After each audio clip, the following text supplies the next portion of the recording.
মাননীয় প্রধান উপদেষ্টা আমাদেরকে আশ্বস্ত করেছেন যে তার মাধ্যমে দেশের কোনো অনিষ্ট হবে না, কোনো অকল্যাণ হবে না। এইরকম বিষয়গুলো নিয়ে আমরা কথা বলেছি। সংস্কার, বিচার এবং নির্বাচন ইস্যুগুলোতে আমরা কথা বলেছি। আমরা সমন্বয় ইসলামী দলগুলো আজকে একত্রিত হয়ে আসছিলাম। ইসলামী আন্দোলন বাংলাদেশের মোহতারাম আমির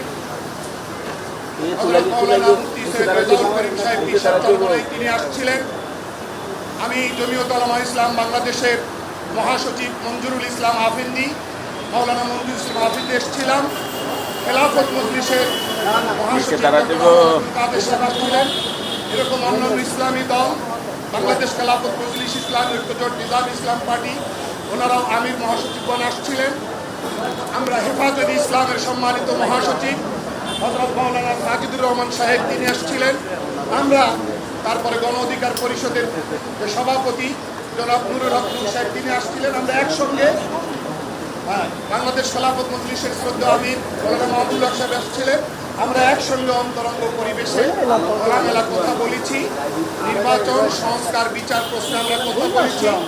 আমরা মাননীয় প্রধান উপদেষ্টাকে বলেছি, অনেক আশা ভরসা নিয়ে জাতি আপনাকে এই দায়িত্বে বসিয়েছে।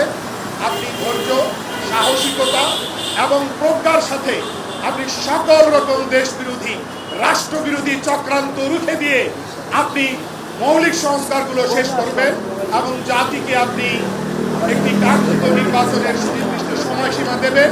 আপনি ধৈর্যহারা হবেন না, আপনি হোপলেস হবেন না, আপনি কোনো রকম হেজিটেশনের শিকার হবেন না। আমরা ওনাকে আশ্বস্ত করেছি সার্বিক সহযোগিতা দেওয়া, এবং তিনিও আমাদেরকে বলেছেন আপনারাও আমার পাশে থাকবেন, এই অন্তর্বর্তী সরকারের পাশে থাকবেন। এবার আমি অনুরোধ করব যে ইসলামী আন্দোলন বাংলাদেশের আমি হযরত মাওলানা মুফতি রেজাউল করিম সাহেব পীর সাহেব সম্মানিত বক্তব্য দেন।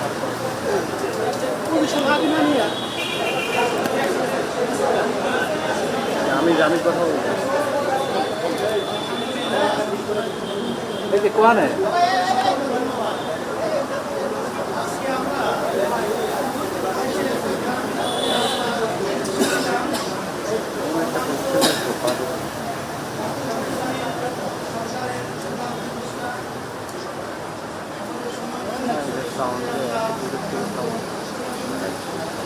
সেখানে আমাদের আপিন্দি ভাই তো কথা বলেছে।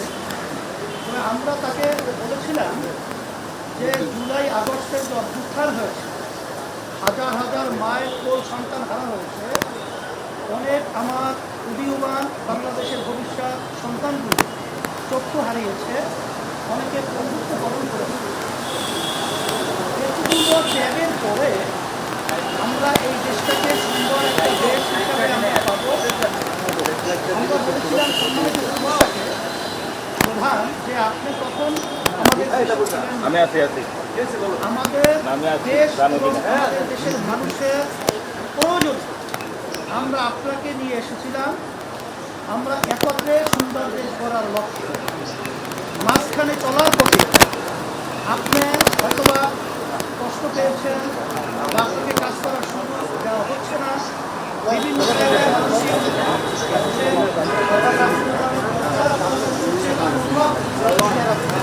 আমরা বলছি যে আমরা যদি আগামী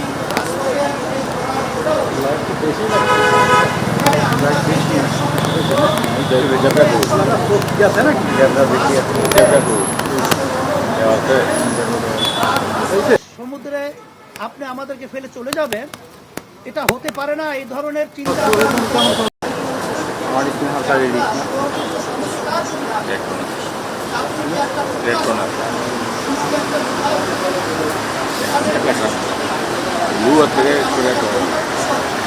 বিভিন্ন পর্যায়ে ঘাপটি মেরে যারা নাকি নির্বাচনকে প্রশ্নবিদ্ধ করবে, এই বিষয়গুলো যদি সংস্কার না হয়, সেখানে নির্বাচন তো আবার সেই বিগত দিনের ইতিহাস যেখানে কলঙ্কিত, সেই আবার এই 24 যে আগস্টের যে অভ্যুত্থান সেটা আবার বাস্তবায়ন হবে, এটা আমরা চাই না। এই জন্য আমরা বলছি প্রয়োজনীয় সংস্কারগুলো আপনারা দৃশ্যমান তরিত আপনারা এটা করবেন, এবং যারা নাকি আমাদের মায়ের কোলকে খালি করেছে, আমাদের দেশকে সন্তান হারা করেছে এবং এবং বন্ধুত্ব বরণ করেছে এই অপরাধীদেরকে, ফ্যাসিস্টদেরকে, গুমিদেরকে, খুনিদেরকে, আয়নাঘর যারা বানিয়েছে আন্তর্জাতিক সমস্ত দুনিয়ার ইতিহাস লঙ্ঘন করে এদের বিচার দৃশ্যমান করতে হবে এবং জাতীয় নির্বাচন এইটা একটা পরিবেশ তৈরি করতে হবে। আর সাথে সাথে আমরা স্থানীয় নির্বাচনের ব্যাপারেও আমরা বলছি, এটা যদি আগে হয় তাহলে কালো টাকা এবং পেশি শক্তির প্রভাবটা সেখানে এলাকায় ওভাবে তারা করতে পারবে না, বিধায় সুন্দর একটা জনপ্রতিনিধি একটা প্ল্যাটফর্ম তৈরি হবে, এটা আমরা আলোচনা করেছি।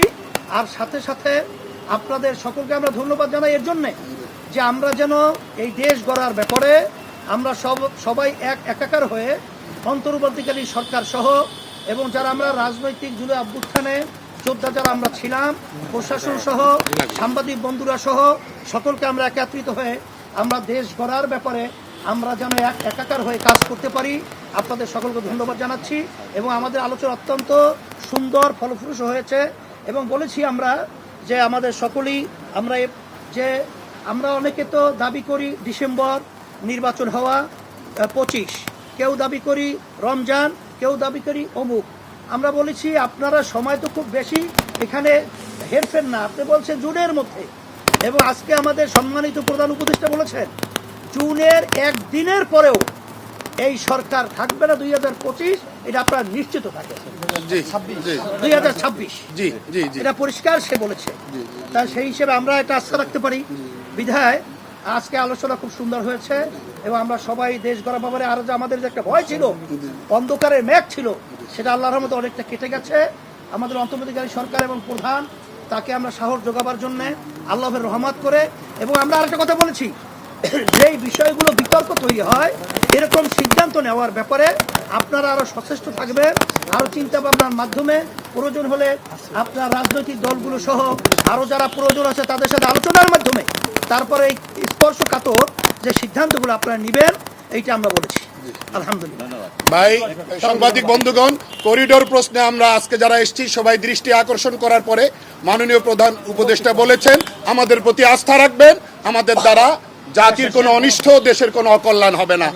হেফাজতের মহাসচিব, হেফাজতে ইসলাম বাংলাদেশের মহাসচিব মাওলানা সাজিদুর রহমান সাহেব সংক্ষেপে দু একটি কথা।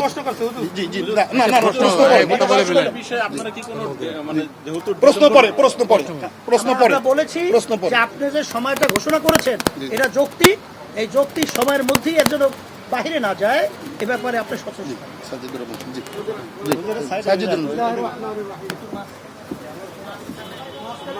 মাঝখানে আসেন আপনি মাঝখানে যান, যে কথা বললো মাঝখানে এইটা উনিও মাঝখানে আমি দিচ্ছি ওটাকে মাঝখানে।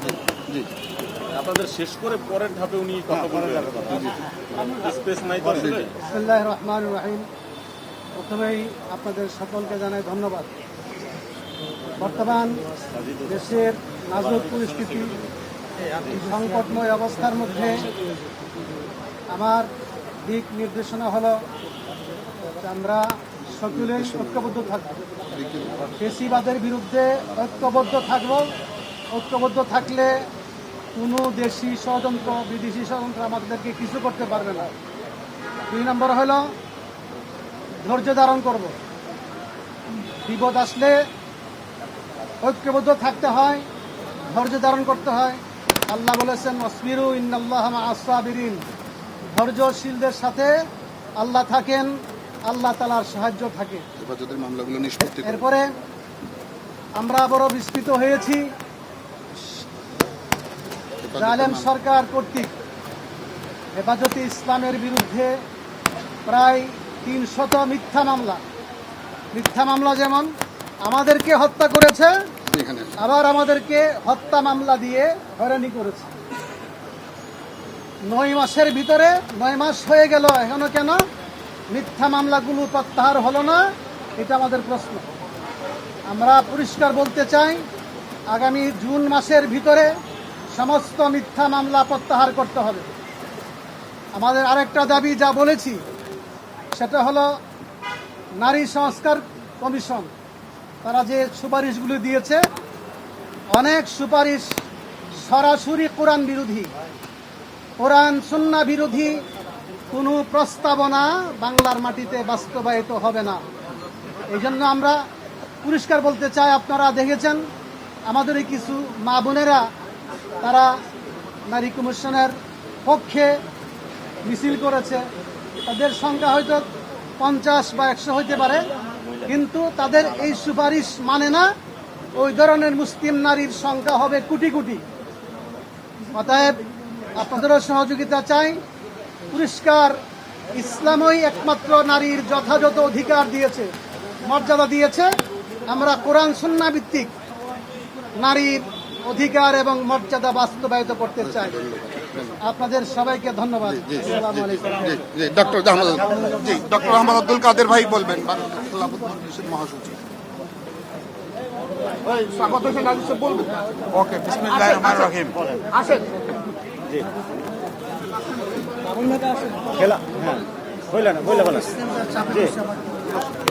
এ পর্যায়ে আপনাদের সাথে কথা বলবেন খেলাফত মজলিসের মহাসচিব ডক্টর আহমদ আব্দুল কাদের। বিসমিল্লাহির রহমানির রহিম। সাংবাদিক বন্ধুগণ, আসসালামু আলাইকুম ওয়া রাহমাতুল্লাহ। আমরা কয়েকটি ইসলামী দল এসেছিলাম প্রধান উপদেষ্টার সঙ্গে কথা বলার জন্য। আমরা কথা বলেছি, শান্তি সৌহার্দ্য পরিবেশে কথা বলা হয়েছে। আমরা আশ্বস্ত করেছি যাতে করে উনি দায়িত্ব ঠিকমতো পালন করে যান। সাথে সাথে আমরা প্রস্তাব দিয়েছি সংস্কারের রোডম্যাপ করতে হবে। এটা অনিষ্টকার সরকার চলতে পারে না, রোডম্যাপ দিতে হবে। আমরা বলেছি নির্বাচনের একটা রোডম্যাপ ঘোষণা করতে হবে। আমরা বলেছি দিন এই মুহূর্তে ঘোষণা করতে না পারলেও মাসটা অন্তপক্ষে আপনারা বলার চেষ্টা করেন। 1-2 মাস আগে পিছিয়ে 25 ডিসেম্বর আপনি বলছেন তো, আমরা বলছি 1-2 মাস আগে পিছিয়ে করে আপনি মাসটা ঘোষণা করে দেওয়ার ব্যবস্থা করেন। আর বলেছি বিচার দৃশ্যমান হতে হবে। সাথে আমরা বলেছি আপনার মন্ত্রিসভায় বা আপনার প্রতিষ্ঠা পরিষদে এমন কিছু লোকজন আছে যারা বিতর্ক তৈরি করছে, এগুলো আপনি প্রয়োজনে মন্ত্রিপরিষদকে রিসাফল করার চেষ্টা করেন। আমরা এটা বলেছি এবং এটা বলেছি আপনার বিভিন্ন বিভাগের মধ্যে সমন্বয়হীনতা আছে, সমন্বয়ের ব্যবস্থা করতে হবে। আমরা এটাও বলেছি যে আপনি গুরুত্বপূর্ণ যে সমস্ত পলিসি ম্যাটার্স, করিডোর বন্ধ ইত্যাদি, এইসব ব্যাপারে সিদ্ধান্ত নেওয়ার আগে রাজনৈতিক দলগুলোকে ডেকে কনভেনশন করে বোঝানোর চেষ্টা করেন যে কি ভালো কি মন্দ আছে।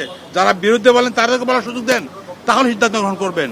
একতরফা সিদ্ধান্ত গ্রহণ করা মোটেই তাদের জন্য কল্যাণকর হবে না। আমরা বলেছি যে আপনারা সবাই মিলে চেষ্টা করেন যাতে ঐক্যবদ্ধ করার জন্য। বিভেদ ঐক্যের কথা আমরা বলেছি, ঐক্যবদ্ধ হলে সম্ভব যাতে সামনে এগিয়ে নিয়ে ব্যবস্থা করা। আমরা আশ্বস্ত করেছি আমরা ঐক্যবদ্ধ থাকার চেষ্টা করছি। বিশেষ ইসলামী দলগুলো ঐক্যবদ্ধ আছে ইনশাল্লাহ। আমরা আশা করি জাতির সমস্ত লোককে ঐক্যবদ্ধ করা সম্ভব। প্রধানমন্ত্রীকে আমরা অনুরোধ করেছি আপনি মিটিং ডাকেন, কনভেনশন ডাকেন, ডেকে আলোচনা করেন এবং আপনি যদি আলোচনা করতে পারেন তাহলে সমাধান হবে এবং আমরা আশা করি এইভাবে সমাধান হবে। আপনাদের সবাই ধন্যবাদ। আসসালামু আলাইকুম ওয়া রাহমাতুল্লাহ। কি প্রশ্নটা আছে আপনাদের? ওকে, থ্যাংক ইউ।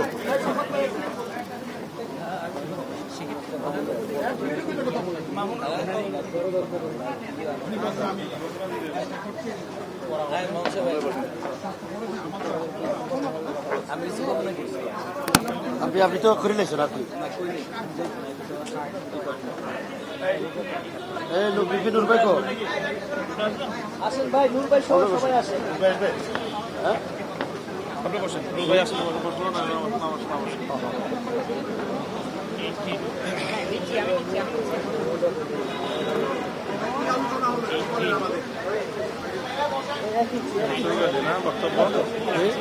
শুরু করে দিন।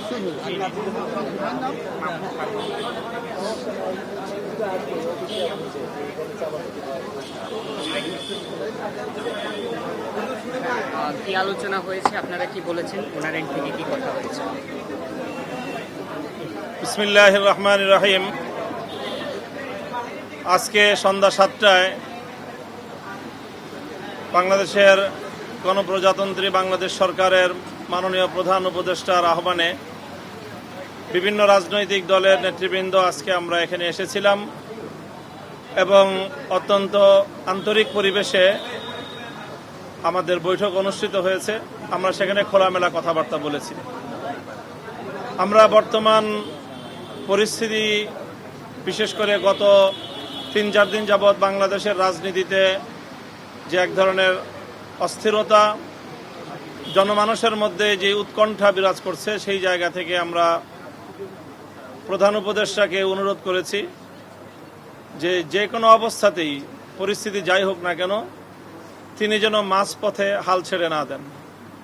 প্রধান উপদেষ্টা আমাদেরকে এ ব্যাপারে আশ্বস্ত করেছেন যে আমরা যদি সকলে তাকে সহযোগিতা করি তাহলে তিনি চলমান এই যে সংস্কার প্রক্রিয়া, এই সংস্কার প্রক্রিয়ার একটি পর্যায়ে নিয়ে দেশ এবং জাতিকে একটি গন্তব্য পর্যন্ত পৌঁছে দিয়েই তিনি তার দায়িত্ব ক্ষান্ত করবেন এবং একটি সুন্দর গ্রহণযোগ্য জাতি এবং আন্তর্জাতিক পর্যায়ে সকলের কাছে গ্রহণযোগ্য একটি নির্বাচন জাতিকে তিনি উপহার দিতে চান এবং সেই নির্বাচনের জন্য তিনি তার সর্বোচ্চ যে সময়সীমা তিনি বলিষ্ঠভাবে স্পষ্ট ভাষায় আমাদের সামনে ব্যক্ত করেছেন, কমিটমেন্ট করেছেন যে 2026 সালের জুনের পরে 1 ঘন্টাও তিনি আর ক্ষমতায় অবস্থান করবেন না, ক্ষমতায় থাকবেন না।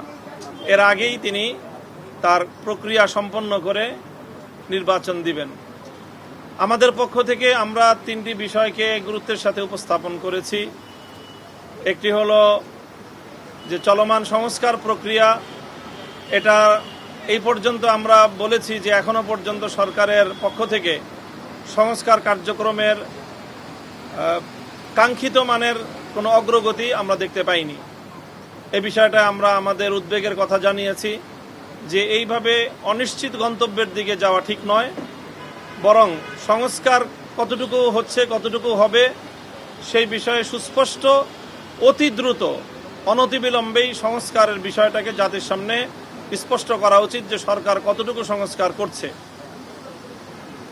এরপরে হলো যে বিগত যে ফ্যাসিবাদী আমলে যেই হত্যাকাণ্ডগুলো সংগঠিত হয়েছে, শাপলা চত্বর থেকে নিয়ে শুরু করে জুলাই বিপ্লব পর্যন্ত, এই সকল হত্যাকাণ্ডের জন্য দায়ী প্রধান আসামিদেরকে, ফ্যাসিবাদী শেখ হাসিনা সহ তার প্রধান সহযোগীদের অন্তত নির্বাচনের আগে একটা নির্দিষ্ট একটা মেয়াদে নির্দিষ্ট একটা উন্নতি, যেটাকে দৃশ্যমান একটা অগ্রগতি আমরা বলতে পারি, সেটা যেন সম্পন্ন হয়। এ বিষয়ে আশ্বস্ত করেছেন যে অতি দ্রুতই ইনশাল্লাহ এমন একটি আমরা সংবাদ পাব যার মাধ্যমে আমরা আশা করি যে ফ্যাসিবাদী আমলের এই খুনি হত্যাকারীদের অন্তত 2-4টা মামলায়ও বিচার কার্যক্রম সম্পন্ন হবে এবং অনতিবিলম্বে তার ট্রায়াল শুরু হবে এবং সেই ট্রায়ালের মাধ্যমে সেই বিচার সম্পন্ন হবে। এই বিষয়ে আশ্বস্ত করেছেন। আর একটা বিষয় অত্যন্ত বলিষ্ঠতার সাথে তিনি বলেছেন যে করিডোর এবং বন্দর ইস্যুতে দেশ এবং জাতির স্বার্থ বিরোধী কোনো কার্যকলাপ অন্তত তার দ্বারা সম্পন্ন হবে না। তিনি তার উপর আস্থা রাখার জন্য আমাদেরকে বিশেষভাবে অনুরোধ করেছেন।